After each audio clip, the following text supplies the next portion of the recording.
Saludos, mis amados estudiantes. Nuevamente acá su profe Mr. Víctor. En esta ocasión vamos a ver la explicación de un tema nuevo de la secuencia 19, división de números racionales.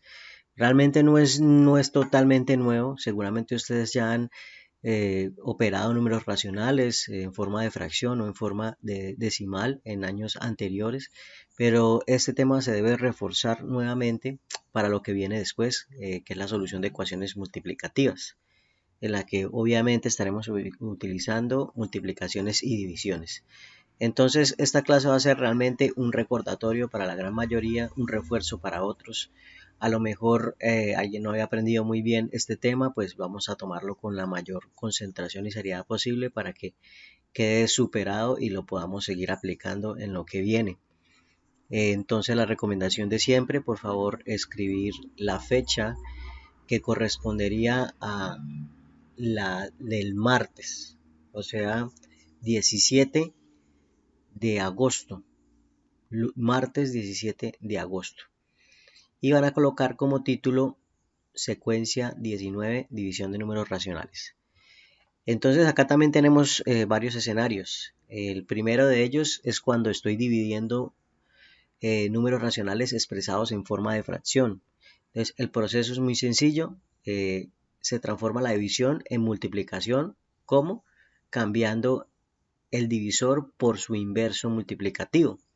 ¿Qué significa eso? Veamos un ejemplo. 3 quintos dividido en 5 séptimos. Como se dan cuenta, transformé esta división en una multiplicación, pero no lo hice a la ligera. Tomé 5 séptimos, que es el divisor, el número que está dividiendo, e intercambié el 5, el lugar del 5 por el lugar del 7. Entonces el 7 estaba abajo, pasó a la parte de arriba, el 5 estaba arriba, pasó a la parte de abajo, y sabemos que la multiplicación de fraccionarios es simplemente multiplicar numerador por numerador y denominador por denominador. Al hacer eso, pues 7 por 3, 21 y 5 por 5, 25. Pero acá nuevamente surge la recomendación que les hice cuando hablamos de multiplicación. Si yo estoy multiplicando dos números racionales expresados como fracción, y observas que puedes simplificar cualquier número de abajo con cualquier número de arriba, sin importar si está a la izquierda o a la derecha, si no está exactamente arriba o exactamente abajo de él, es mejor hacer esa simplificación porque la fracción resultante me va a quedar más chiquita e incluso me va a quedar como la fracción irreducible. Ya me habré ahorrado el trabajo de tener que simplificar después de haber hecho la multiplicación.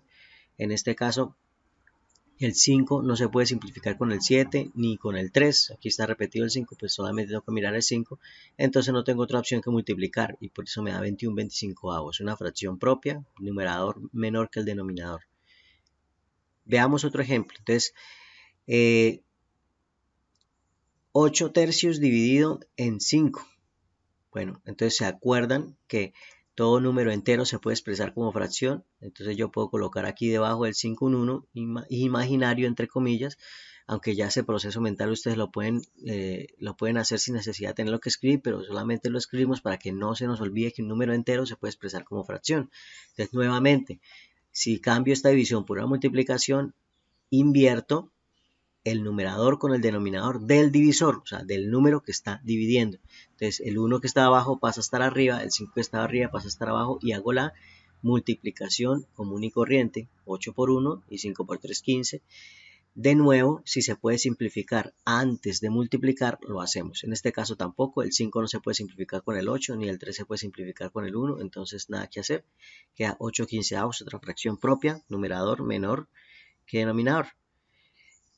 Bueno, acá escribí que puesto que la división se convierte en una multiplicación, recuerda que si antes de multiplicar se puede simplificar, es mejor hacerlo antes de realizar la multiplicación. Fíjense que lo estoy diciendo y también lo escribí para que ustedes en sus apuntes lo escriban y no lo vayan a olvidar o lo tengan ahí presente. Vamos entonces a recordar unos conceptos que ya vimos cuando hablamos de suma y resta de fraccionarios o de números racionales en forma decimal, y lo utilizamos para resolver ecuaciones aditivas. Recuerden que en las ecuaciones aditivas tenemos una incógnita que está siendo sumada o restada con un número y está igual a otra cosa. Entonces nosotros para despejar esa incógnita necesitábamos utilizar el inverso aditivo para que ese número que estaba sumándole o restándole a la incógnita desapareciera, entre comillas, y la incógnita quedara solita y entonces pudiéramos encontrar el valor de esa incógnita. Para eso nosotros utilizamos el inverso aditivo. Entonces, si a la incógnita se le estaba sumando un número, yo le restaba ese mismo número, es decir, su inverso aditivo, para que ese número se convirtiera en 0. Y como el 0 es el módulo de la suma, al coger la incógnita y sumarla con 0, pues me da la misma incógnita, porque todo número sumado con 0, pues me da el mismo número. De manera similar tenemos el inverso multiplicativo, solo que en el inverso aditivo el número se convierte en su módulo de la suma, que es el 0, y acá en el inverso multiplicativo el número se convierte en el módulo, pero de la multiplicación, porque estamos hablando de inverso multiplicativo. Y recuerden que el módulo de la multiplicación es 1. ¿Por qué el módulo de la multiplicación es 1? Porque cualquier número multiplicado por 1 me da el mismo número. Cuando es suma, cualquier número sumado con 0 es el mismo número. Y en el inverso multiplicativo, cualquier número, perdón, y en el módulo de la multiplicación, cualquier número multiplicado por 1 es el mismo número. O sea, son los números que hacen que al operarlos con ese número no cambia el número. En la suma el 0, en la multiplicación el 1. Entonces el inverso multiplicativo de un número hace eso, hace que ese número se convierta en el módulo de la multiplicación. Entonces fíjense acá que 5 multiplicado por un quinto me va a dar 1. Si yo coloco el 1 acá, vemos que el 5 con el 5 se pueden simplificar y entonces yo puedo decir que esto me da 1 por 1 y 1 por 1 me da 1. 1 dividido en 1, que sabemos que es el propio 1. Entonces, al simplificarlo me queda 1 y aquí 1, entonces me quedaría 1 por 1, 1, 1 por 1, 1, 1 dividido en 1, 1. Veamos este ejemplo, mire. 3 cuartos, el inverso multiplicativo es 4 tercios. ¿Por qué? Porque mire, yo puedo simplificar lo que les dije ahorita. Si yo puedo simplificar un número de arriba con un número de abajo antes de multiplicar, pues lo hago. Lo puedo hacer. Entonces esto queda convertido en 1, en 1, en 1 y en 1. Entonces me queda 1 por 1, 1, 1 por 1, 1 y 1 dividido en 1. Evidentemente es el propio 1. Usted puede no simplificar si quiere, pero está haciendo doble trabajo, porque usted multiplica aquí 4 por 3, 12 y aquí 4 por 3, 12 y entonces me da 12 dividido en 12, que también es 1. Y si es un número grandotote, pues puedes hacer una multiplicación cuando sabe que se va a convertir en 1, pues no tiene sentido. Por eso yo siempre simplifico antes de multiplicar. Y si me han entendido, entonces piensen por un segundo, pausen el video y piensen por un segundo cuál es el inverso multiplicativo de menos 5 medios. Recuerden que es el número que multiplicado con menos 5 medios me da 1. Listo. Entonces me imagino que ustedes ya encontraron que el inverso multiplicativo de 5 medios es menos 2 quintos. Si colocaron 2 quintos sin el menos, entonces olvidaron que necesitaba que esa multiplicación me diera 1. Y si yo lo multiplicaba por 2 quintos positivo, pues por la ley de signo me iba a quedar menos 1. Entonces, por lo tanto, el inverso multiplicativo tenía que ser negativo también para que menos por menos me diera más. Entonces aquí simplifico el 2 con el 2 y el 5 con el 5. Entonces, ¿qué me queda? Me queda menos 1 por menos 1, me da 1. Y 1 dividido en 1, pues me da 1. Entonces, el inverso multiplicativo evidentemente hizo que este número se convirtiera en el módulo de la multiplicación. Entonces, ese concepto lo vamos a tener así bien pendiente en nuestra cabecita, porque así como el inverso aditivo lo utilizamos para resolver ecuaciones aditivas, el inverso multiplicativo lo utilizaremos para resolver ecuaciones multiplicativas. Pasemos entonces al siguiente escenario. El siguiente escenario sería división de números racionales cuando están expresados como números decimales. Aquí me quedó mal. Cuando están expresados como números decimales. Entonces, ¿qué es lo que debo hacer? Igualo la cantidad de cifras decimales rellenando con ceros el que tenga menos cifras decimales. Luego quitamos la coma decimal y efectuamos la división de los números enteros resultantes. Entonces, veamos este ejemplo. Entonces, tenemos aquí 2,5 o 2 enteros 5 décimas dividido en 3 enteros 1 centésima. El 1 está en la casilla de la centésima, entonces se lee 1 centésima. ¿Quién tiene más cifras decimales? Evidentemente, este número de aquí tiene dos cifras decimales, tiene la cifra de las décimas y la cifra de las centésimas, y este solamente tiene la cifra de las décimas. Entonces, ¿cómo hago para que tenga la misma cantidad de cifras? Entonces, relleno con ceros. Entonces, relleno con ceros aquí. Un solo cero necesita para que me quede con la misma cantidad de cifras decimales. Aquí dos cifras y aquí dos cifras. Después de eso quitamos la coma, entonces quité la coma, me quedó convertido en 250 y en 301 y hago la división, así como ustedes saben hacer la división, súper fácil, nada del otro mundo, sin calculadora. Hagamos la división, entonces tenemos 250 dividido en 301, como se habrán dado cuenta, pues 301 es más grande que 250, entonces como no cabe, 0 al cociente, coloco la coma decimal y agrego un 0. Listo. Y hago otra vez la pregunta. ¿Cuántas veces cabe 301 en 2500? Pues caben aproximadamente 8 veces. ¿Cómo lo supe? Pues porque multiplico 8 por 3, 24. 24 está cerca de 25. Si hubiera dicho 9 por 3, 27, ya me paso porque aquí ya me daría más que 25. Entonces eso es aproximado. Ya luego hago la multiplicación y miro exactamente cuánto se aproximó, si me sobró o quedó exacto. Entonces 8 por 1, 8, a 10. De 8 a 10 hay 2, llevo una. 8 por 0, 0 y una que llevaba 1 a 10, 9. 8 por 3, 24. Y como llevaba una, entonces son 25 a 25, 0. Agrego el 0, agrego un 0 otra vez y continúo dividiendo. 300 en 900 veces, en 920 cabe aproximadamente 3 veces. ¿Por qué 3 veces? Pues porque 3 por 3, 9 y acá tengo un 92, o sea, me alcanza. No creo que se pasen, ya por 4 no se podría porque 4 por 3, 12, ya se pasa. Aquí en 9 y sería 12, me paso. Entonces continúo con la multiplicación, 3 por 1, 3, del 3 al 10 hay 7. Llevo una, 3 por 0, 0 y una que llevaba 1, a 2, 1. Y 3 por 3, 9, hace a 9, 0. Agrego otra vez otro 0. Y me pregunto, ¿301 cabe en 170? ¿Cuántas veces cabe? Pues no, cabe 0 veces.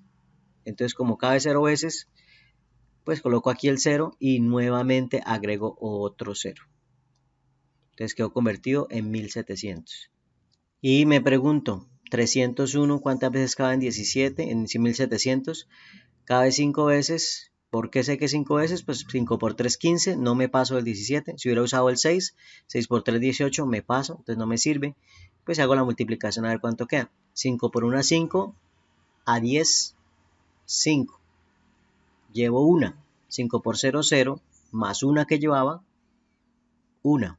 A 10, 9. 9. Llevo una. 5 por 3, 15. Y una que llevaba 16 a 17, 1. Y acá pues debo seguir dividiendo agregándole otro 0. Y preguntándome cuánto cabe 301 en 1950. Y así sucesivamente.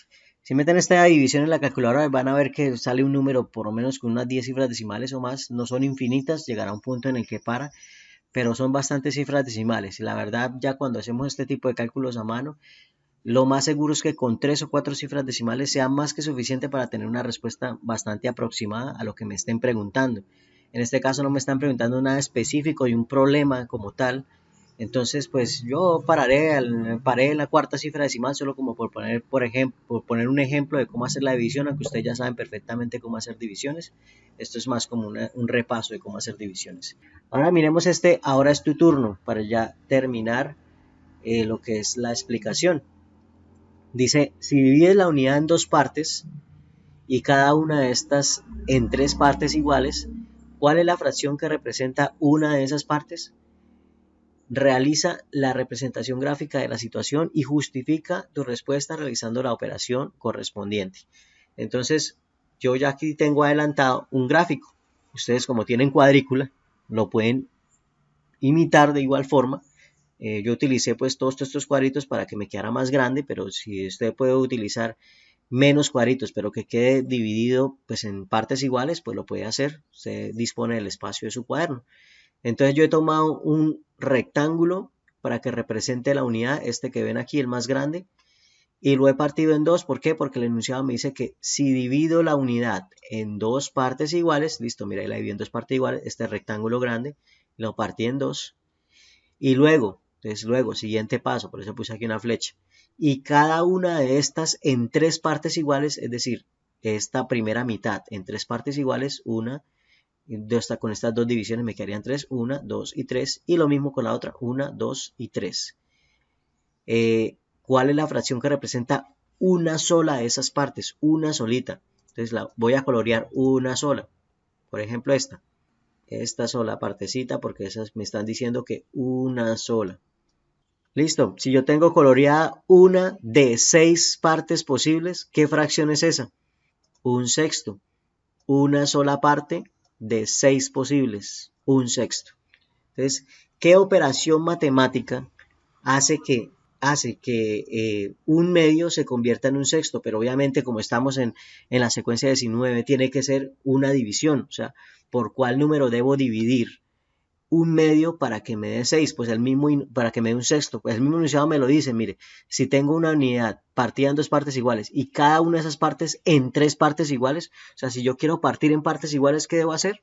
Una división. Entonces, como cada parte la tengo que partir en tres partes iguales, pues tengo que dividir en tres. O sea que esto representa una división entre tres. Es un medio dividido en tres. ¿Y cómo se hace esta división según como aprendimos? Pues multiplicamos por el inverso aditivo de 3. ¿Cuál es el inverso aditivo de 3? Un tercio. Recuerden que el 3 tiene un unito aquí abajo, lo invierto, me quedaría un tercio, entonces me quedaría un medio por un tercio.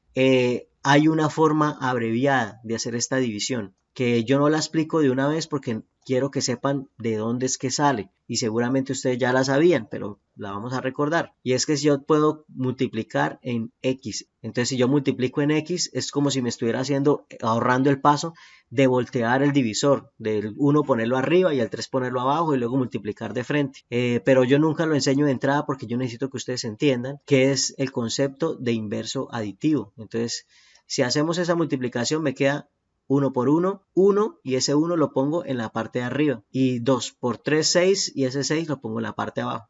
¿Por qué tampoco lo suelo hacer? Porque es que si usted no tiene claro que la multiplicación del primero de la izquierda con el de abajo de la derecha es el que va, el resultado es el que va a la parte de arriba, y la otra multiplicación es el que va en la parte de abajo, y se le olvida eso y lo hace al revés, coloca 1 por 1 y coloca el 1 abajo en vez de arriba, ahí ya le quedó mal, porque ese es el problema de los métodos, métodos que me enseñan a hacer cosas más abreviadas, que si yo no lo tengo completamente claro de dónde viene y me falla la memoria, puedo cometer un error. Pero fíjense que pues es fácil. Entonces esta es la representación matemática o la operación matemática que debo hacer para encontrar el resultado, que es un sexto. Si ustedes la hacen a dos pasos invirtiéndolo, pues se van a dar cuenta que también le va a dar un sexto. Y listo, chicos, con esto terminaríamos la explicación. Recomendación: por favor vean todo el video de principio a fin solo poniendo atención para que usted se concentre y sepa qué es lo que yo estoy diciendo y quede claro todo lo que usted está escuchando, ya que si de pronto usted no tiene la habilidad de ir copiando e ir escuchando, o cada vez que pausa para copiar pierde el hilo de la explicación, pues de pronto le van a quedar muchos vacíos y muchas dudas ahí. Entonces aprovechen que esto es un video que usted lo puede devolver todas las veces que quiera, y yo creo que así les va a ir mucho mejor con respecto al entendimiento del tema. Cualquier cosa que tengan dudas, por favor, para que no se les olvide preguntarme la próxima clase, escriben la duda ahí en la cajilla de los comentarios del video, y yo los estaré mirando y pues les responderé en vivo la respuesta, les